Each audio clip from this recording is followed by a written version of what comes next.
Assalamualaikum warahmatullahi wabarakatuh. Selamat pagi teman-teman semua. Kembali lagi di mata kuliah Etika Pengembangan Masyarakat. Kali ini kita masuk ke pertemuan 9. Kalau pertemuan lalu kita sudah berbicara mengenai sebuah profesi yaitu profesi pekerjaan sosial. Pada minggu ini kita akan belajar mengenai kode etik profesi pekerjaan sosial. Oke, next.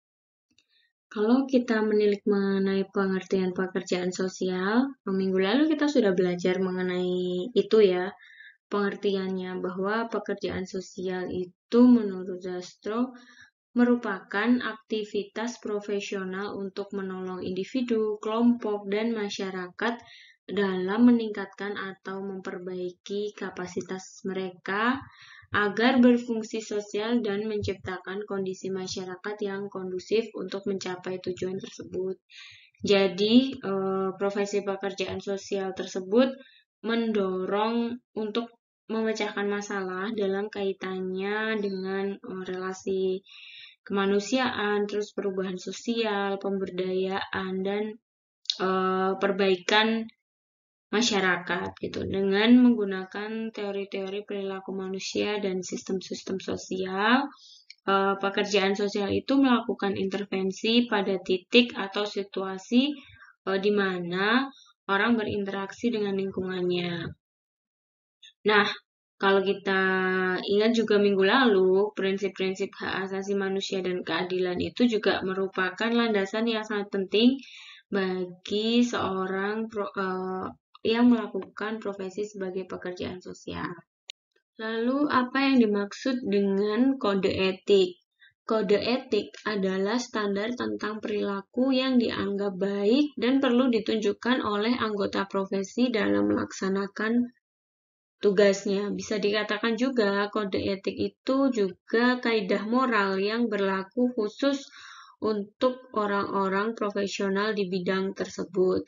Misalnya kode etik guru gitu, berarti di situ berisi norma dan etika bagaimana seorang guru yang mengikat gitu, norma moral dan etika yang mengikat perilaku guru dalam melaksanakan tugas keprofesionalan.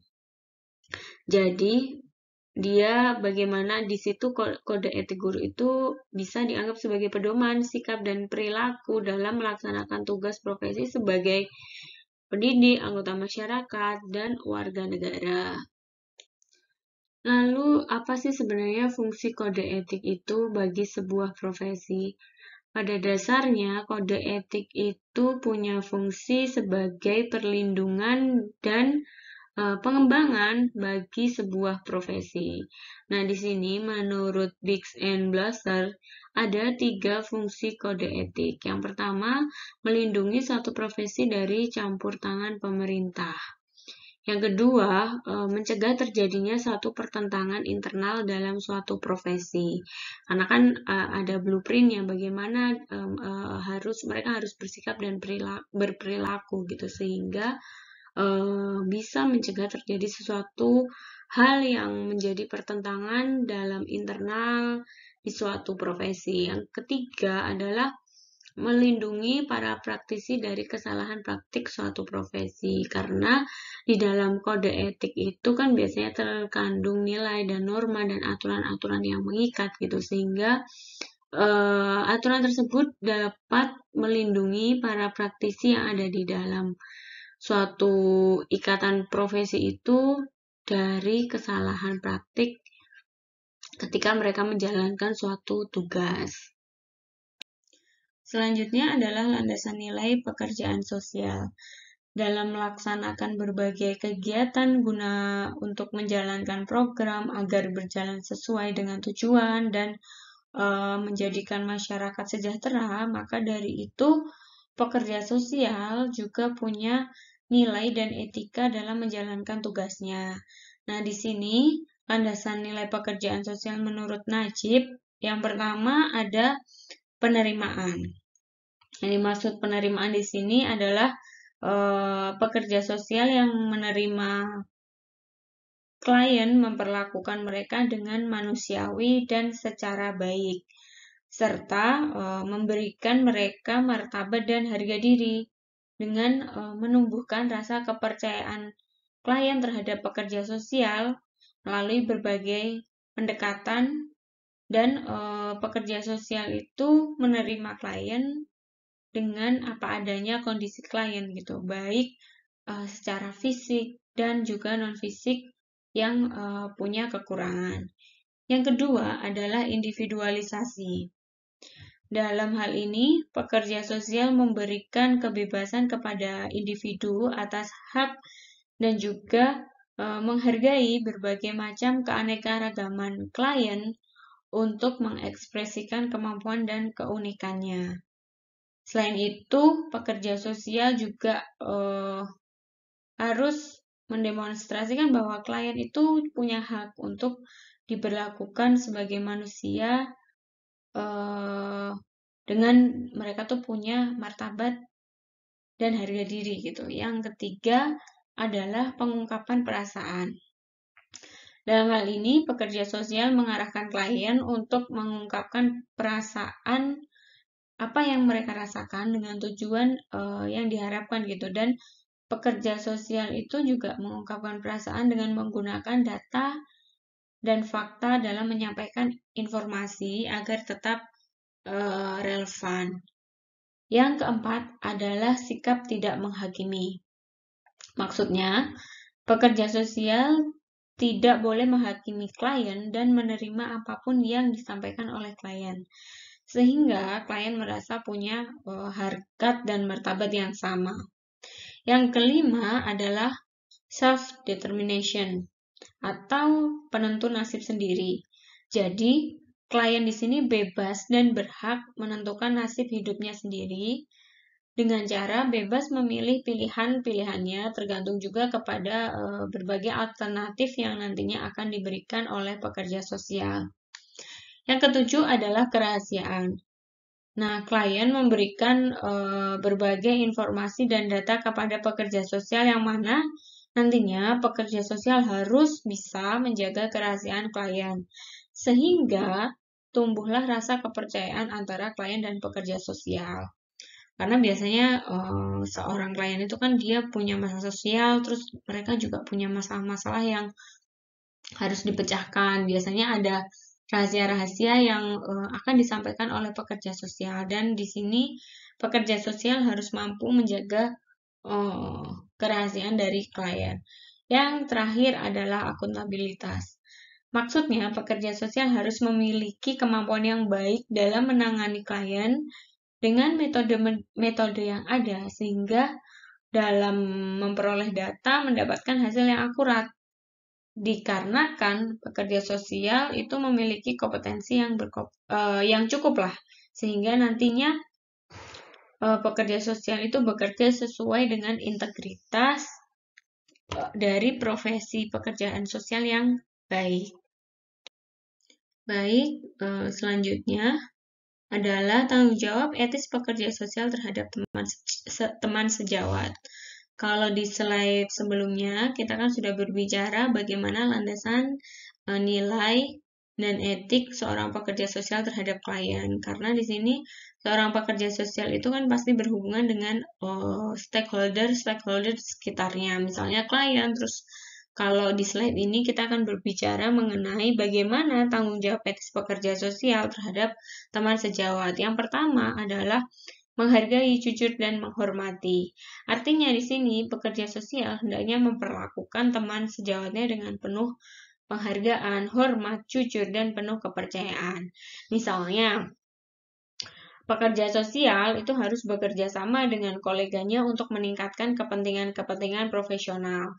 Selain itu, pekerja sosial juga harus bisa menjaga kerahasiaan yang dikemukakan oleh koleganya dalam kaitannya dengan transaksi profesionalitas mereka. Selanjutnya, contoh lainnya, mereka juga harus bisa saling menghormati pandangan-pandangan dari teman-teman koleganya dan menggunakan saluran yang tepat untuk misalnya untuk memberi komentar terhadap pandangan-pandangan dan temuan-temuan koleganya. Yang kedua adalah tanggung jawab terhadap klien teman sejawat. Artinya, pekerja sosial juga punya tanggung jawab untuk memberikan pelayanan profesional kepada klien dari teman sejawatnya. Tanggung jawab etis pekerja sosial terhadap klien. Yang pertama adalah mengutamakan kepentingan klien. Maksudnya apa? Jadi, tanggung jawab utama pekerja sosial adalah terhadap kliennya gitu. Bisa dilakukan dengan cara-cara. Yang pertama, bisa dengan pekerja sosial itu harus melayani klien menurut keterampilan dan kompetensi profesional. Selain itu, misalnya juga pekerja sosial harus menghindari hubungan dan komitmen yang bertentangan dengan kepentingan klien. Selain itu, pekerja sosial juga harus memberikan keterangan yang jelas gitu tentang resiko, hak, kesempatan, dan kewajiban dalam hubungannya dengan pelayanan sosial yang diberikan kepada klien. Yang kedua, pekerja sosial hendaknya senantiasa berusaha sebaik mungkin untuk memelihara kebebasan dan kemandirian klien dalam memilih dan mengambil keputusannya sendiri. Maksudnya di sini, bila pekerja sosial harus bertindak demi kepentingan klien yang dipandang tidak tepat secara hukum, ia harus melindungi kepentingan-kepentingan dan hak-hak dari klien tersebut. Nah, bila wewenang diberikan kepada orang lain untuk bertindak demi kepentingan klien, pekerja sosial harus menjaga agar pelayanan itu tetap sesuai dengan kepentingan klien. Selain itu, pekerja sosial juga jangan ikut campur dalam tindakan yang melanggar atau mengurangi hak-hak sipil dari klien. Nah, selain tanggung jawab etis pekerja sosial terhadap klien dan terhadap teman sejawat, mereka juga punya tanggung jawab etis terhadap badan sosial yang mempekerjakannya. Karena biasanya kan pekerja sosial itu bekerja di sebuah lembaga ya, baik lembaga pemerintahan seperti dinas sosial, ataupun lembaga swasta lain yang mungkin LSM atau NGO dan lain sebagainya yang mempekerjakan mereka. Sehingga mereka punya tanggung jawab etis untuk tetap berkomitmen terhadap organisasi yang mempekerjakannya. Misalnya dengan cara mereka harus menjunjung tinggi dan memegang komitmennya terhadap organisasi di mana mereka tinggal. Misalnya, mereka bisa dengan sikap bertindak untuk mencegah dan menghilangkan diskriminasi dalam kebijakan praktek-praktek organisasi yang mempekerjakannya. Atau dengan mereka terus berusaha meningkatkan kebijakan dan prosedur lembaga serta meningkatkan efisiensi dan efektivitas pelayanan di tempat mereka bekerja. Itu contoh-contoh bagaimana tanggung jawab etis pekerja sosial terhadap badan sosial yang mempekerjakannya. Selanjutnya adalah tanggung jawab etis pekerja sosial terhadap profesi. Ada 3. Yang pertama, memelihara integritas profesi. Yang kedua, pelayanan masyarakat. Dan yang ketiga adalah pengembangan pengetahuan. Apa yang dimaksud dengan memelihara integritas profesi? Di sini maksudnya, pekerja sosial itu hendaknya memegang teguh dan memajukan nilai-nilai etika, pengetahuan, dan misi profesi. Misalnya, pekerja sosial harus melindungi dan meningkatkan martabat integritas profesi, serta harus bertanggung jawab terhadap apa yang dia lakukan. Lalu yang kedua adalah pelayanan masyarakat. Di sini, maksudnya pekerja sosial itu hendaknya membantu profesi dalam usahanya menciptakan ketersediaan pelayanan bagi masyarakat. Jadi, pekerja sosial itu harus menyumbangkan waktu dan keahlian profesionalnya sehingga dapat meningkatkan penghargaan terhadap pemanfaatan, integritas, dan kompetensi profesi pekerja sosial. Selain itu, pekerja sosial harus mendukung perumusan, pengembangan, dan implementasi kebijakan-kebijakan sosial yang berkaitan dengan profesi. Yang ketiga adalah pengembangan pengetahuan. Maksudnya di sini, pekerja sosial hendaknya memegang tanggung jawab dalam mengidentifikasi, mengembangkan, dan memanfaatkan sebesar-besarnya pengetahuan bagi praktek profesional. Jadi, praktek profesional yang mereka jalankan itu memang sudah teruji secara kritis ya, dan memang sesuai begitu. Dan mendasarkan prakteknya itu pada pengetahuan yang benar-benar sesuai dengan pekerja sosial.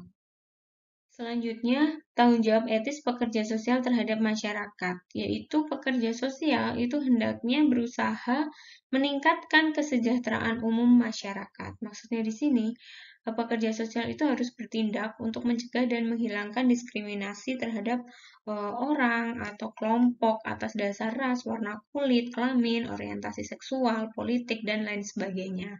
Selain itu, bisa dilakukan dengan cara pekerja sosial harus bertindak untuk menjamin agar semua orang memiliki akses yang sama terhadap kesempatan atau sumber-sumber yang mereka butuhkan. Pekerja sosial juga harus bertindak untuk mengembangkan pilihan dan kesempatan bagi semua orang, terutama bagi orang-orang atau kelompok-kelompok yang kurang beruntung atau yang tertindas. Pekerja sosial juga harus memberikan pelayanan profesional yang tepat terhadap berbagai kondisi gitu, utamanya dalam keadaan kondisi darurat gitu. Pekerja sosial harus juga mendukung atau mengusahakan perubahan untuk meningkatkan kondisi-kondisi sosial dan meningkatkan keadilan sosial. Baik teman-teman, cukup sekian materi untuk pertemuan 9 hari ini mengenai kode etik profesi pekerja sosial. Sampai ketemu minggu depan dengan agenda presentasi dari 2 kelompok. Kita akan presentasi menggunakan Google Meet. Baik, kita akhiri pertemuan hari ini dengan bacaan hamdalah bersama-sama. Alhamdulillahirrabbilalamin. Terima kasih. Apabila ada salah kata, saya mohon maaf. Wassalamualaikum warahmatullahi wabarakatuh. Tetap semangat dan semoga kalian sehat selalu dimanapun kalian berada. Sampai jumpa.